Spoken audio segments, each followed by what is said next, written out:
Esteemed Secretary General, Deputy Secretary Generals, Herr Licharz, Honorable Chairs, fellow delegates, and directors.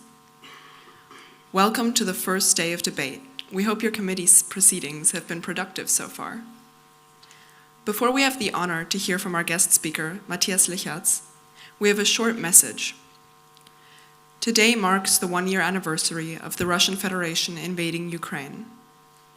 Given this date, our esteemed Secretary General, Friedrich Martens, has provided us with a short statement on behalf of the Secretariat. Mr. Secretary General, you now have the floor.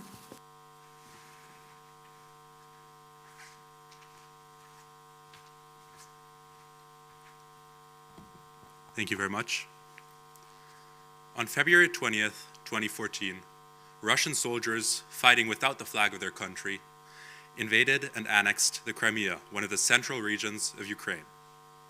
And in the early morning hours of February 24th, 2022, 130,000 Russian troops who had amassed on the Ukrainian border in the previous months proceeded with a full-scale invasion of the nation. Now, a year later, 18 million people have fled their country. Tens of thousands of soldiers and civilians have been murdered, and atrocious war crimes have been committed by the Russian forces. It is important to recognize the imperialistic nature of this war. Russia has invaded Ukraine with the specific goal of adding the nation's territory to its own. This represents a war of aggression in Europe that has not been witnessed for the last 70 years. Yesterday, the UN General Assembly passed a resolution presented by countries including Germany and the United States, demanding Russia's retreat from Ukrainian territory.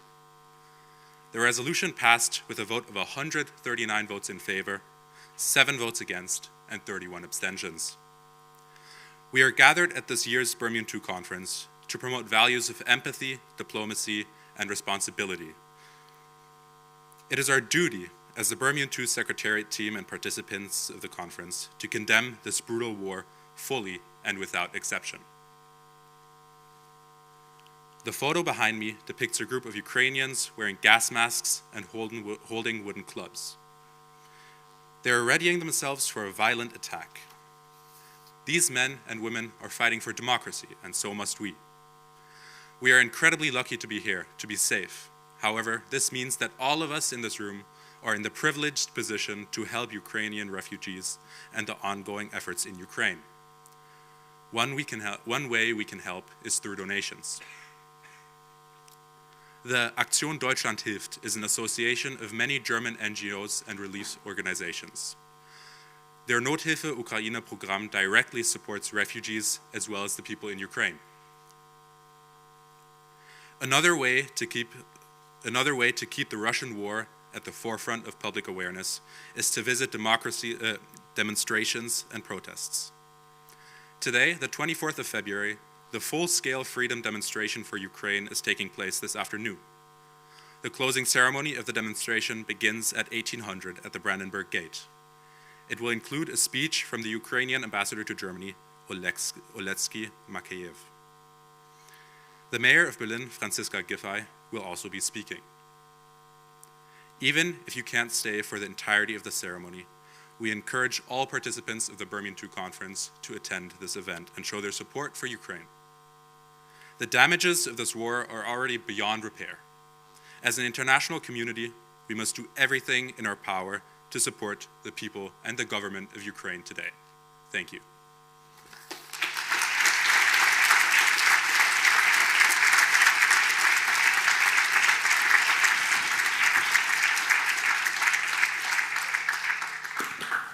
Thank you, Friedi, for informing us on the current situation in Ukraine and elaborating on the conflict in that region. At this time, we ask all participants of the conference to rise in a moment of solidarity for the fallen soldiers, the murdered civilians, and all people having had to flee their home as a result of this war.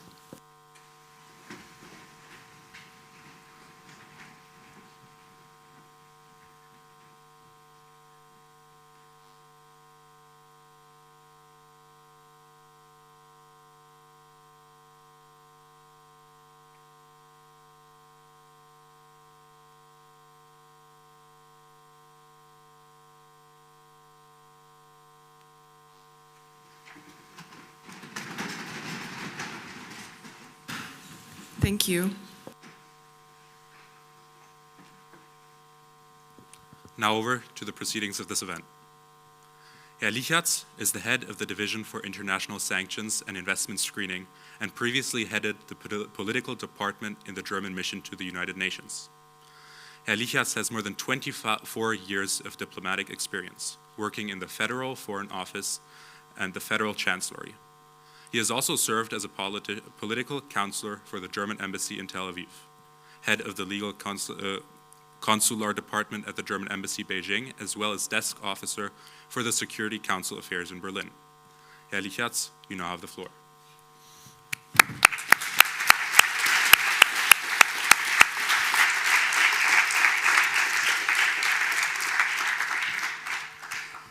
Yeah, thank you very much. It's a great pleasure for me to be here. Thanks for the invitation. Yeah, we have just commemorated this sad anniversary, the first anniversary of the Russian aggression. That shows us how important it is to deal with international affairs, with security policy, with the UN. I can just congratulate you that you participate in this Model United Nations. I think that's a really unique way how to get your first experiences in these multilateral affairs, in negotiating processes, and in international politics. So I heard that many of you come here from German schools, but there are also some participants from far away, and a warm welcome to all of you here to Berlin, and I hope you will very much enjoy this event. I was already briefly introduced by the Secretary General, and he mentioned that I'm now currently heading the Division for International Sanction Regimes, and we are indeed in the middle of also a negotiation process that's ongoing as I speak here in Brussels. So the 27 EU ambassadors sit together to agree on the 10th sanctions package against Russia. And I'm afraid I have to be impolite once in a while and check my smartphone as this process now is coming to a close. We hope that we will be able to adopt the package today. This afternoon we are, let's say, on the last mile, and hopefully we will be able to agree. And as you know, the ambassadors, they cannot just raise their hand and say yes and no. They have to check that with capital. So also our ambassador has to check it with Berlin, and therefore I have also to check once in a while what's going on in Brussels. So please bear with me while I'm doing it, but I hope it's gonna be okay. I have a very good team, very dedicated team in the office, in the Foreign Office, and they are in control of everything. So now you know what I'm doing right now, but I'm here to tell you a bit more about my experience in New York. I worked there as the head of the political department at the German permanent mission to the UN. And in particular, I was the so-called political coordinator of Germany while Germany's membership on the Security Council 2019-2020. As you know, Germany once in a while applies to be a non-permanent member for a 2-year period. I think we have been members like 7 or 8 times during our accession to the UN. Germany is a rather new member to the UN, only since 1973. In that period, we have applied, or we're doing it rather every 8 years, so to become a non-permanent member for a 2-year period, and that the last membership took place 2019-2020. You also know that we are also advocating a UN Security Council reform, but that's, I think it's another issue, and but I'm happy to also talk about that whenever there are some questions. I don't want to hold a long speech, just a brief introduction, and then I'll happy to answer your questions. So. What does it mean to work as a political coordinator of a member of the UN Security Council? Probably what you have seen already a few times on TV or in the internet are the sessions of the UN Security Council. A session on a particular agenda item, be it Afghanistan, Syria, or any other item. That's what you see is just the tip of the iceberg.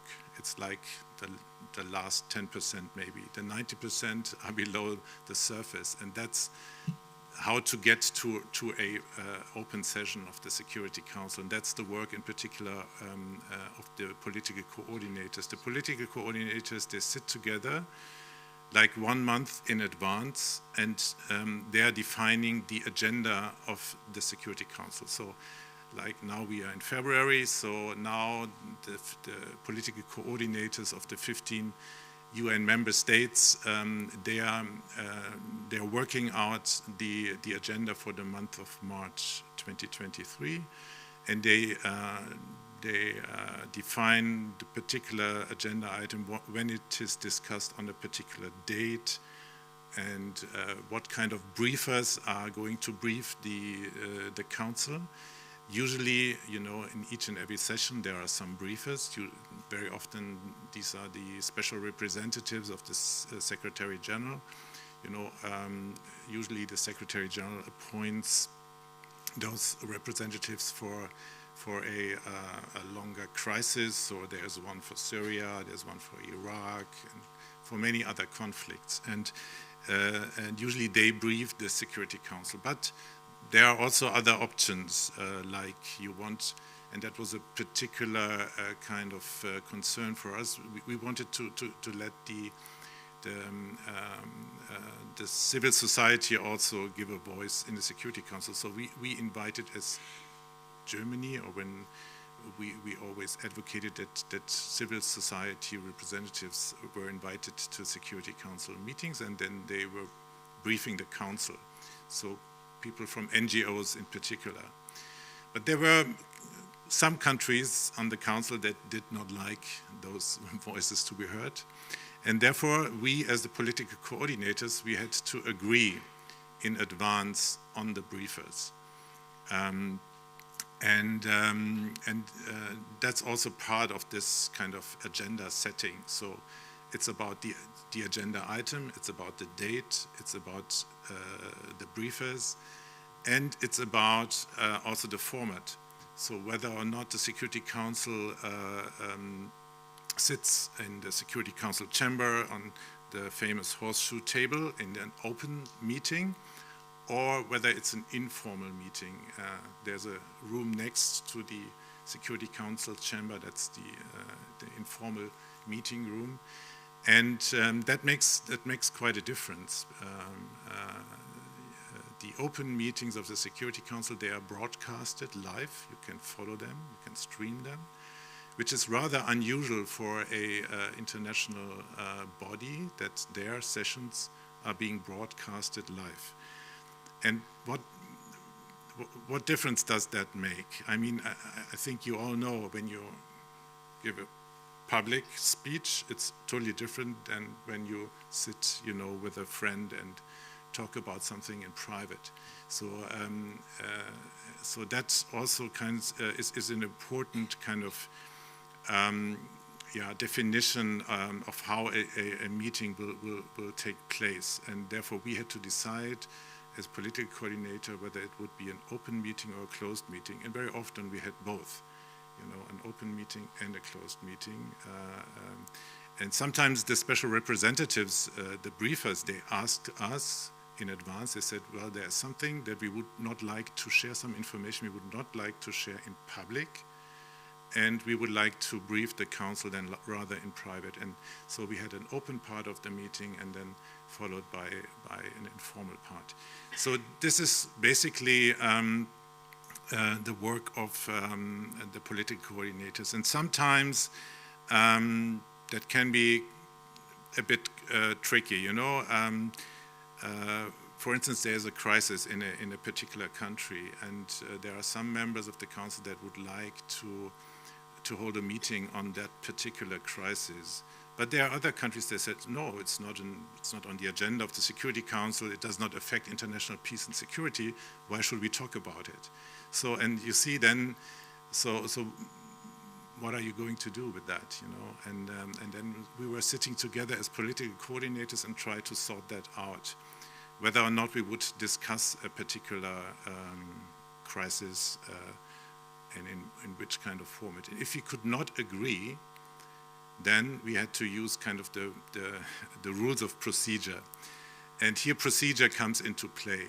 Procedure very often is regarded as something kind of secondary, but it plays a very important role, in particular in these kind of formats, in these organs. We all know the rules for votes. We know that 5 members of the Security Council do have a veto.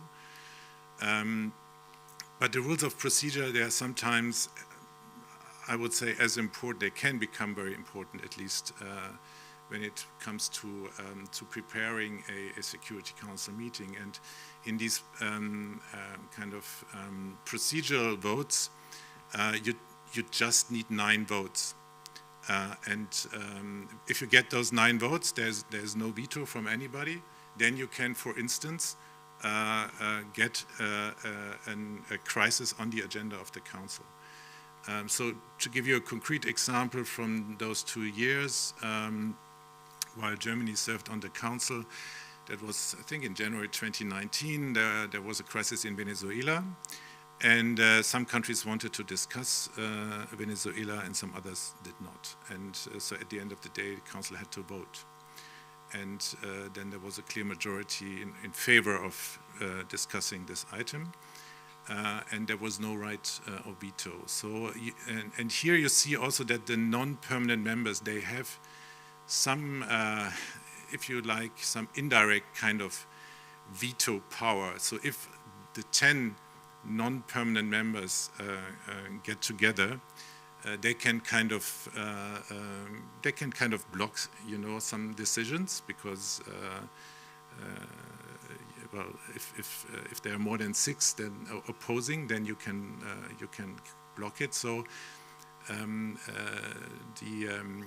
the non-permanent members, or we call them the elected members.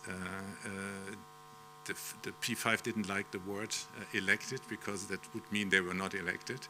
But we called those 10 the elected members, the E10, and that has become a kind of also a fixed term. The E10, the elected 10 members, they can yield quite some influence and power on the Security Council, something that's not written kind of in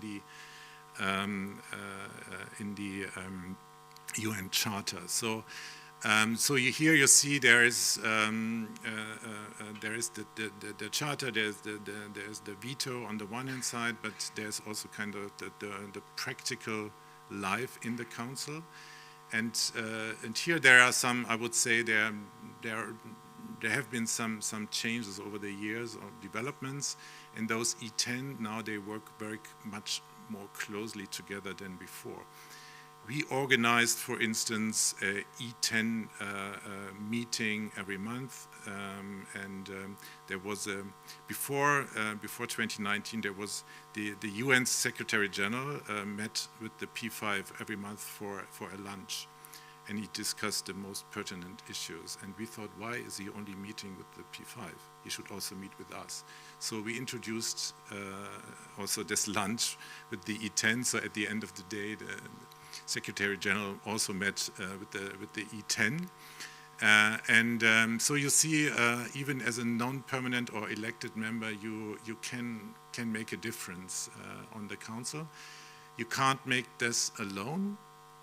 you always need to have well, allies, and that's what's basically the work of diplomats, you know, to forge those allies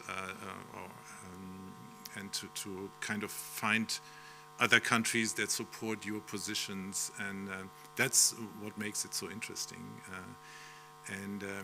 If I look here in this room, it's almost 200 people. It really looks like the UN, you know. So you have a lot of choices. Usually in the General Assembly, in the Security Council, only 15. But and you have to try, you know, to build up a relationship with each and every of those 200 nations. So that's quite a challenge. But that's also make it I think, very worthwhile. On the Security Council, those 15, you know them very well after a while. You have a lot of meetings with your fellow political coordinators. I think I spent more time with the political coordinators at a time than with my own family. Because the setting in a Security Council meeting is, I think it's for all members the same. There's always the permanent representative, so the ambassador. He's delivering the statements. Behind him, there's the political coordinator, and then there is the expert or the experts for the particular item. So, you know, each team has an expert for the Middle East, for Africa, for Afghanistan, for Syria. So there's always this composition of three, you know, in each meeting, whether it's an open meeting or an informal meeting. And so the political coordinators, they're in each and every meeting. The experts, they are only in the meeting, you know, for the Middle East or for Afghanistan. And perm reps, they are also, they're in all meetings as well. So,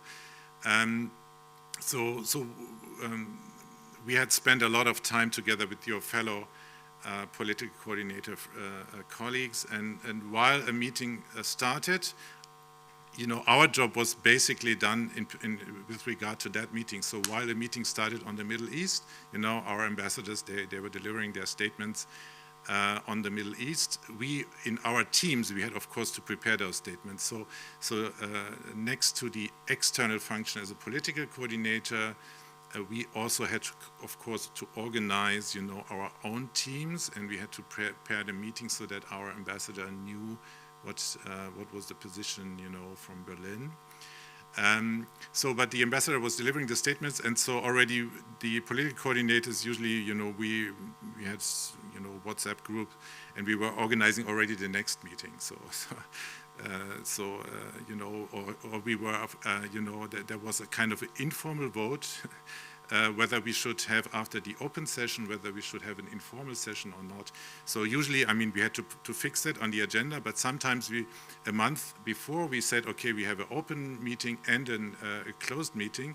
And while we had this open meeting, we all had the impression, well, we don't need that closed meeting. And then there was a kind of a vote while our ambassadors were speaking, so we were, you know, coordinating whether or not we would then have another meeting on the same issue or not. And this was always initiated by the presidency. The presidency on the Security Council plays an important role. So it's a rotating presidency, so each and every member has the presidency for 1 month. And then the next in line is according to the alphabet, to the English alphabet. So we held the presidency twice in those 2 years. So once in 2019, I think it was in April, and in July 2020. And then your ambassador is the president of the Security Council, and the political coordinator needs always to initiate these votes and all these processes.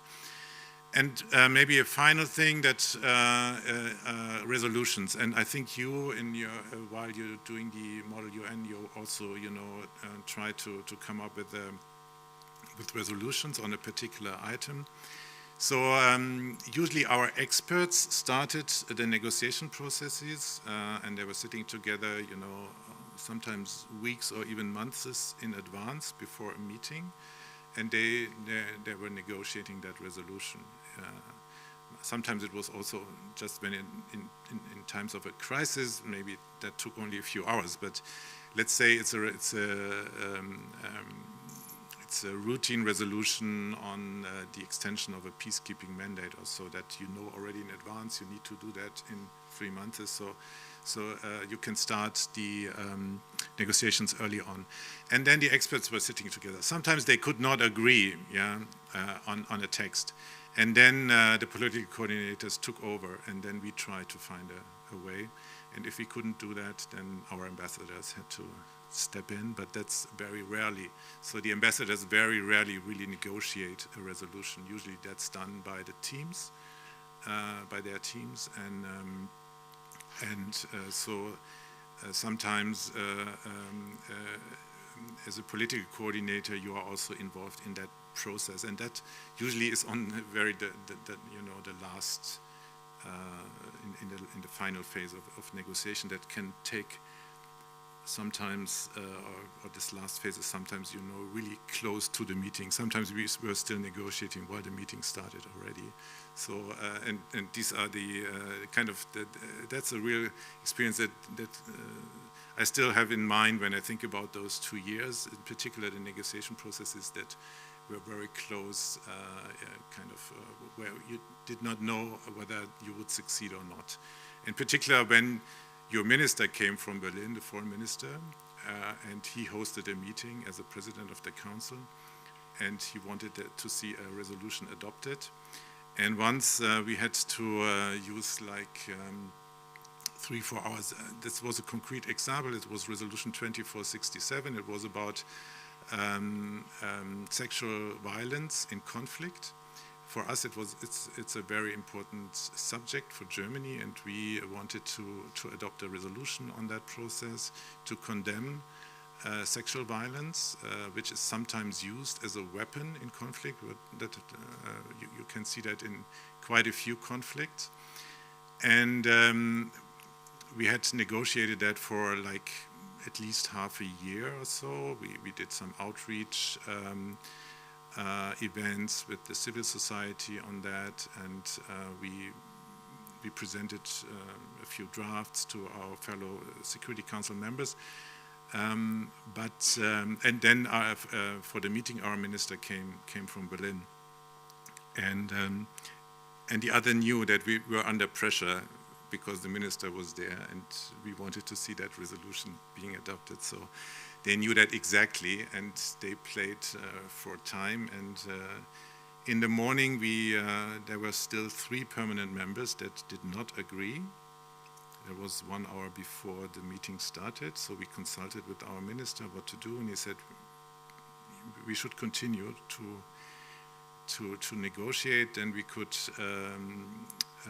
negotiate with one of those 3 a compromise, and then we presented the compromise to the others, and there were still 2 permanent members with the right of veto that were not in agreement, and they threatened their veto. And so our minister started the meeting and said we should, in the next room, we should continue our negotiations. And then he, first of all, asked the briefers to brief the council. At the time, there was Dr. Mukwege, who later became a Peace Nobel Prize winner. He founded a medical hospital in the Democratic Republic of Congo to treat victims of sexual violence.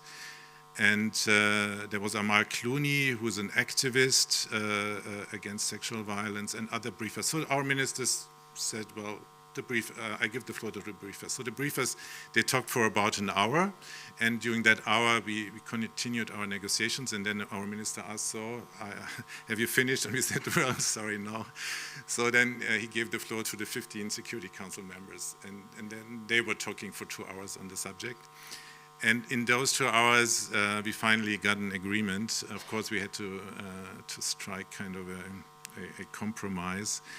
And then I had to kind of inform my political coordinator colleagues about this agreement that I negotiated with those 2 members. So I had to inform the others whether they could agree to that. So while they were speaking, I sent out, the text, and told them, listen guys, please tell me whether you could agree. If there's no objection within the next 30 minutes, then it will be adopted. And that's how we did it. And then during the meeting, or at the end of the meeting, our minister called for the adoption, and then the text was adopted. Those two members, they abstained, but at least the others voted in favor. And that's sometimes that can happen, and that's the job of a political coordinator. And yeah, if you ever have the chance to go to New York, whether it's with a Model UN or later in your professional life, I can only recommend to do that. It's a real thrilling experience, and yeah, and I think we could talk long about the UN and whether or not it functions very well, but it's the only place where all those 193 countries come together, and so that's a very important forum. We cannot solve all our problems there, but if we hadn't the UN, I think we would have to create the UN as an institution where all the world comes together. So with that, I would like to close my remarks, and would be happy to get your questions.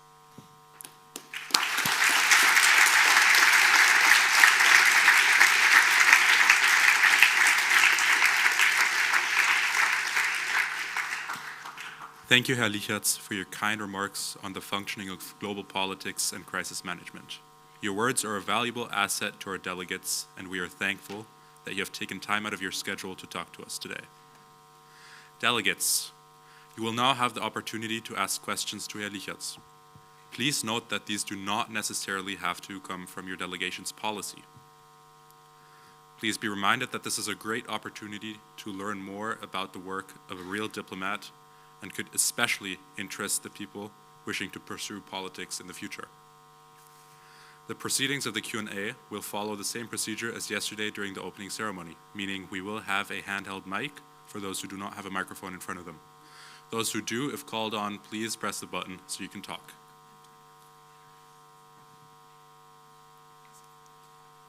We will now take the first question from the delegation of France. So you mentioned how the political coordinators work out what goes on the agenda, and I'm assuming there's some maybe other political issues which they also have to negotiate on. And I was wondering, when Germany has an ally, for example, the United States, obviously they agree on much of their policy, but not on everything. Does Germany have a sort of playbook or a paradigm by which they play against their allies' views against their own and decide which to vote? Do they always vote with their allies or against the allies if they disagree with them? Or is there sort of like a process by which they go and say, well, we might disagree, for example, with America here, but we'll vote for them to maintain a good relationship? Should I answer directly? Okay. It's a good question. I mean, so let me start by the European allies. In those 2 years, the EU was represented, by France, Germany, and then in 2019 it was also Belgium, Poland, and the UK. At that time, UK was still in the EU. So we were 5 out of 15. And we always voted the same. You know, at the end of that year, we looked at our statistics and we always voted the same. I think that was not a coincidence. So it's really important that you have your allies with you. Otherwise, it's very difficult to make a difference. And that means that sometimes you need also to compromise. You know, when your very close allies, they tell you, well, that's a real important issue for me. And I want to adopt a resolution on this or that particular crisis, country, or point, whatever. And then you need to see whether you have a real good reason to oppose to that. And I mean, we have a lot of coordination formats. I met my EU colleagues, I would say 3-4 times a week at least, and then we were discussing, among us. And so as Europeans, we all know where we stand usually, and we already know in advance when there is a difficult subject. You try to sort it out. If you can't do that in New York, then you ask the capitals to do it. And usually it works out well. I mean, as I said, we always voted the same, so the voting pattern was identical. With others, it's a bit more difficult because you don't see them as often. You don't see them in the EU briefings, for instance. Basically, of course, you try to forge an alliance, and it's a bit the same idea.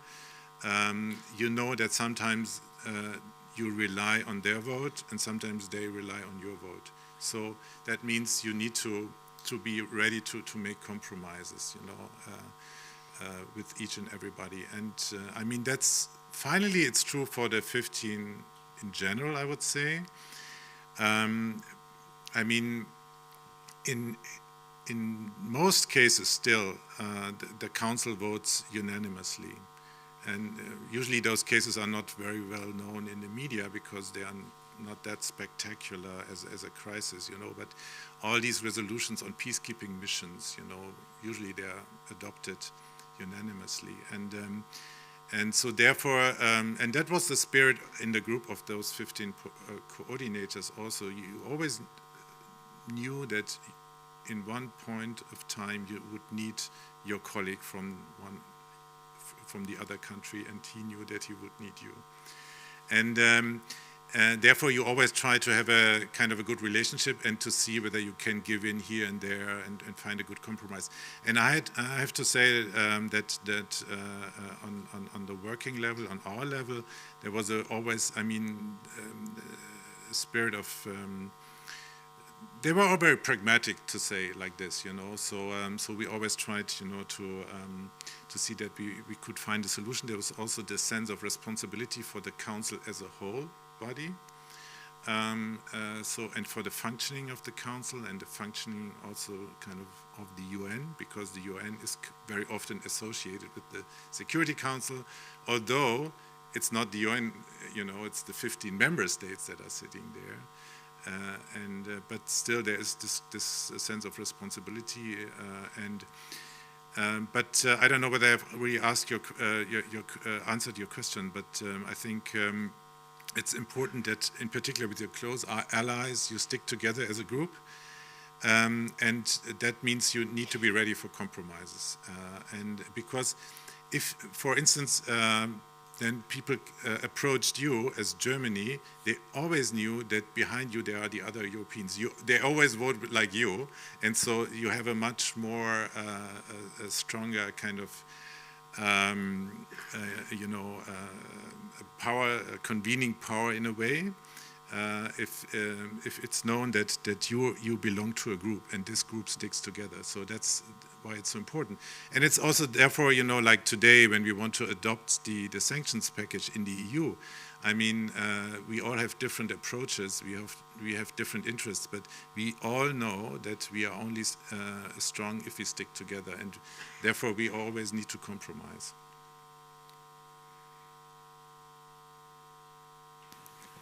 Thank you, Herr Licharz. The next question will be coming from the delegate of Nigeria. So it's a little bit of a broad question, but what kind of inspired you to take this job and decide this is what you want to do with your life? Wow, yeah, it's a good question.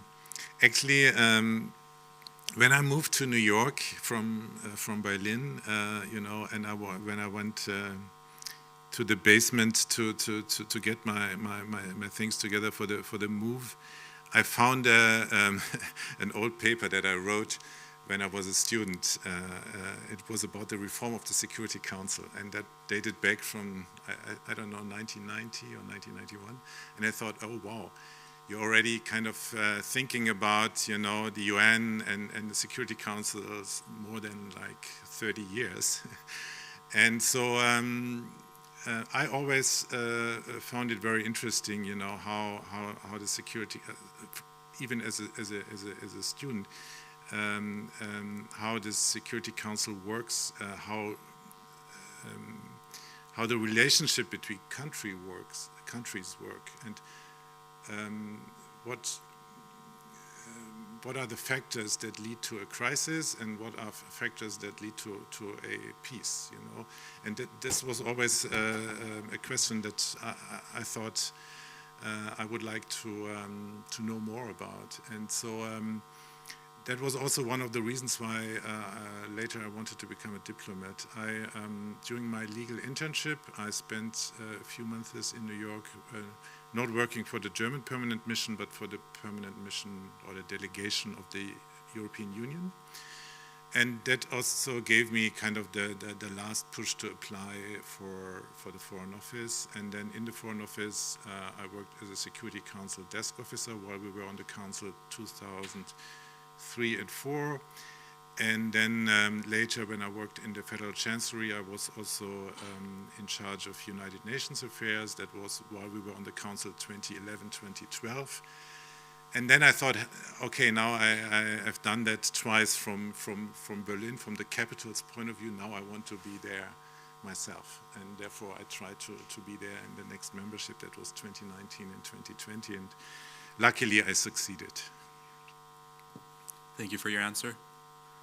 The next question will be coming from the chair of the EC. Could we please get a mic down to the middle?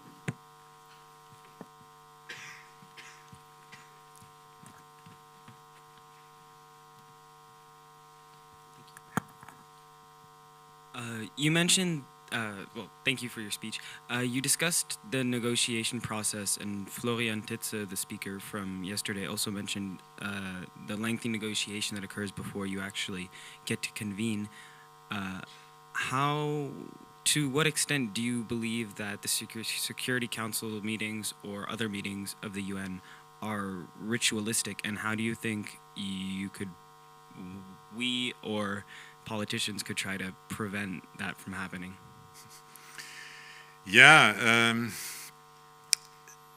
it's a very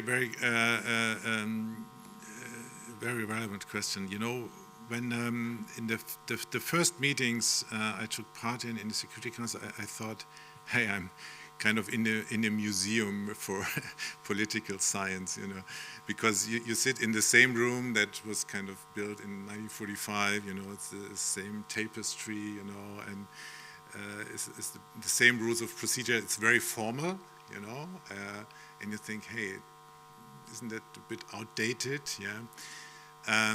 So that was one of the reasons why also, you know, we wanted to introduce some new elements in those 2 years. One element was, as I mentioned, we wanted to bring in, you know, people from civil society so that they have a voice also on the council, so that we get also different views, you know, from people that are affected, you know, immediately affected by what we are talking about. This is an element of kind of modernization. We did something, you know, our ambassador in particular was behind that. We opened the curtains. That was a symbolic kind of move, you know, that in the Security Council there are the curtains and they're always closed, so you always sit in kind of in the dark, and there's just some artificial light, and we opened the curtain, and we wanted to symbolize with that the council needs, you know, some fresh air and some more light. And unfortunately, the presidency behind us, they closed them back again because they were told by some of the P5 members, they said, we you know, that has never happened, you know, in 70 years, and these Germans, you know, they are. But that was symbolic, and what our ambassador also tried to do is to avoid that just the 15-day read out their prepared statements, because that's kind of boring, you know. I mean, in a way, it is very important that, in particular in open meetings, that the whole world knows the position of country X on country Y. So it's important. And so this position has to be an official position, and so I think in general it's okay if you read out your position, but then after that it would be good to turn into a open conversation. But very often, you know, there were just, you know, the 15 statements and that's it. And even in the informal, in the closed meetings, many ambassadors from the member states, you know, they were just also reading some statements, you know, rather than really openly discussing it. So I would agree we would need more interactive dialogue, exchange also on the council, and I think also in the open meetings, you know, that would, I think, really be also much more interesting for the public to follow. If everybody just reads statement, I think, you know, I mean, even if you're interested and you want to concentrate after 2-3 minutes, you know, you get lost, you know, and you cannot really follow, and in particular not if that takes on for several hours. So, but these rituals, they are very difficult to change, and you need more countries, you know, to kind of work in that direction. As I said, we tried also to open up formats or to create new formats, so to give the elected members a better standing on the council. So, but the UN is a conservative animal, I would say, and it takes really a long time, you know, to change. But you need to keep on trying and pushing. Thank you, Herr Licharz. This next question will be coming from Vietnam. Under which criteria is it decided whether a Security Council meeting is open or private? Which criteria? So first of all, there are kind of regular meetings, and you find them kind of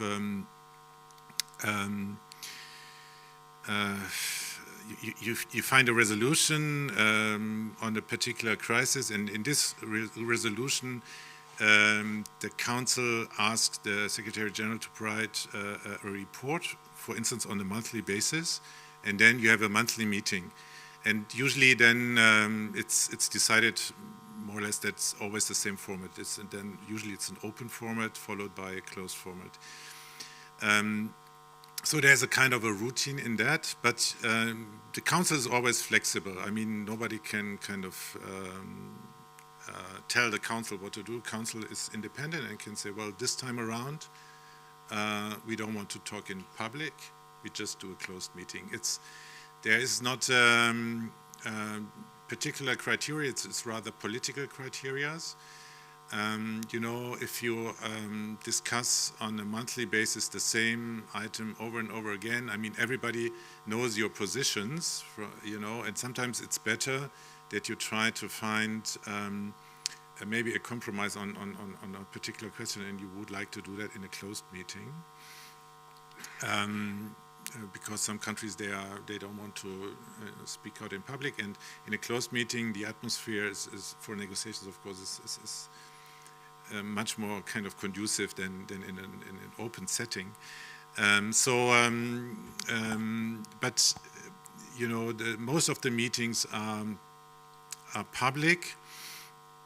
But you know, there are some changes. There was an ambassador, U.S. ambassador. She said she wanted to have only public meetings, and then there were other ambassadors. They you know, they say no.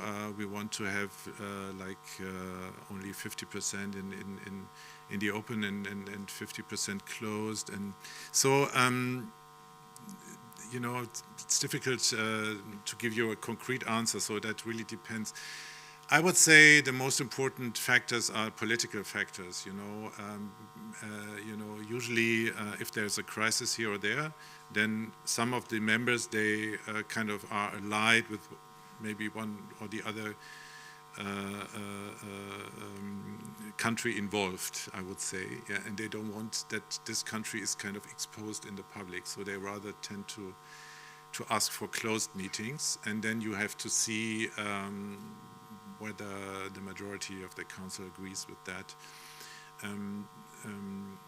But I would say the regular meetings, they are rather in an open format, and then there's, of course, the so-called signature events of the presidencies. Each and every presidency can decide what kind of subject they would like to raise. They cannot decide on their own. They have to consult with the 15 members.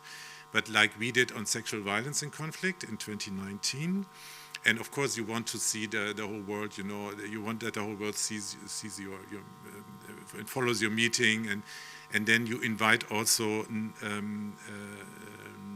the other members, so the wider membership of the UN to participate. So this is also possible.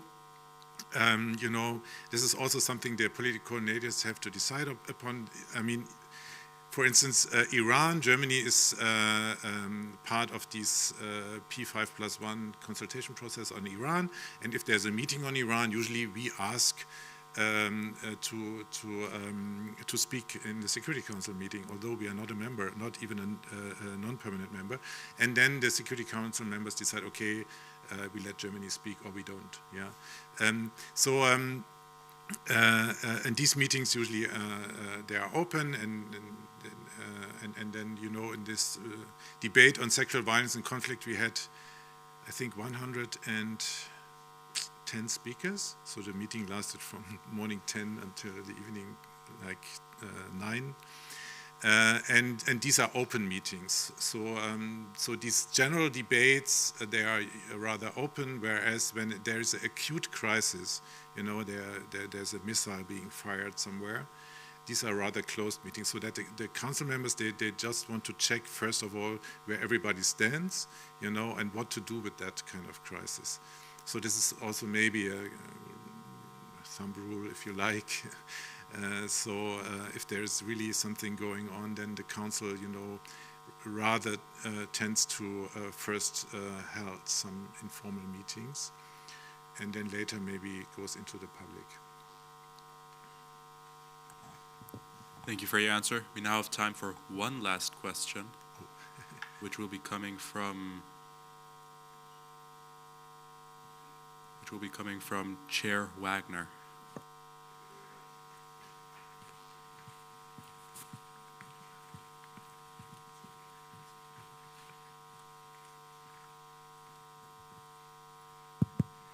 All right.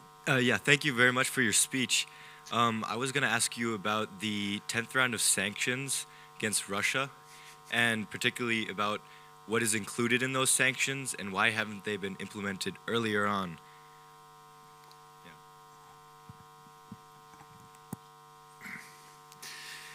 Yeah, I mean, I'm not a spokesperson of the Foreign Office,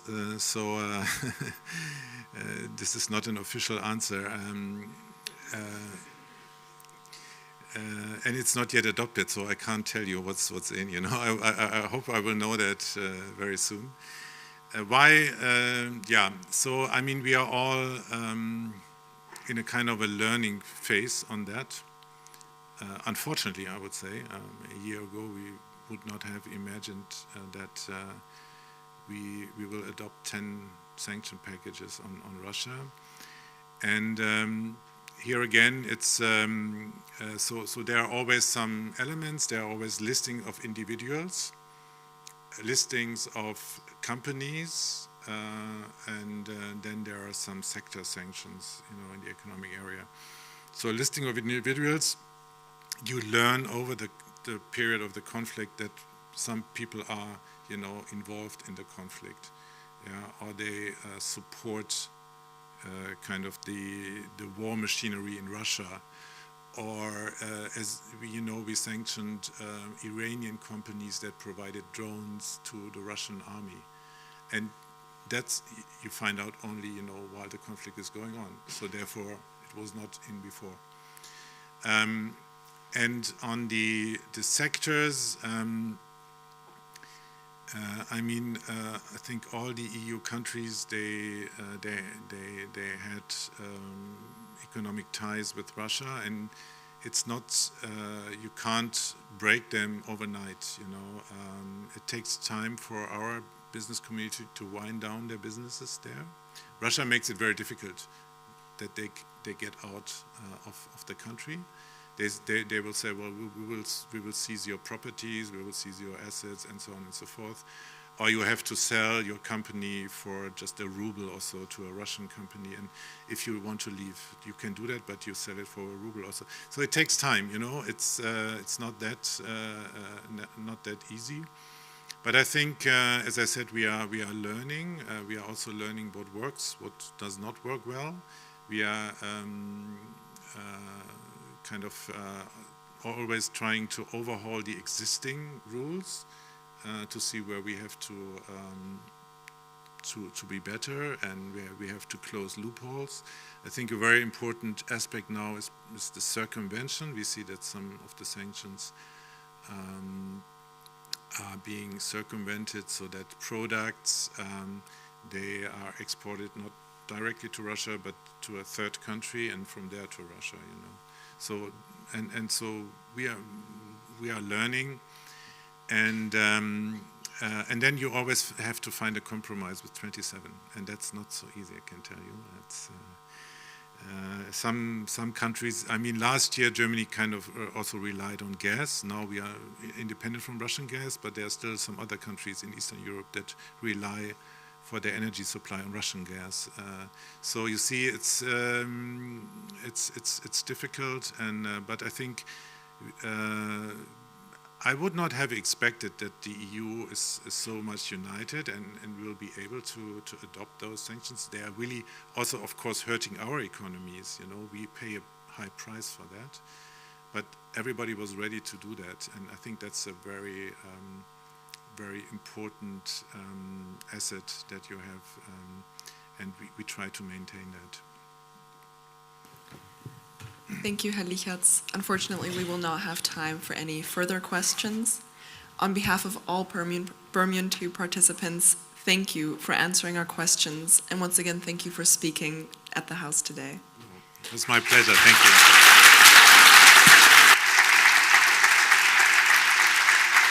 Oh, wow. Vielen Dank.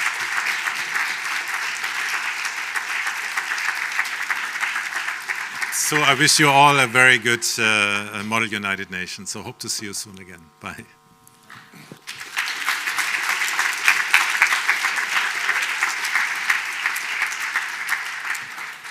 Thank you again. And as this event is coming to an end, please return to your committees. Debate will resume shortly. And please take your belongings, especially the placards, with you if you brought yours. Thank you.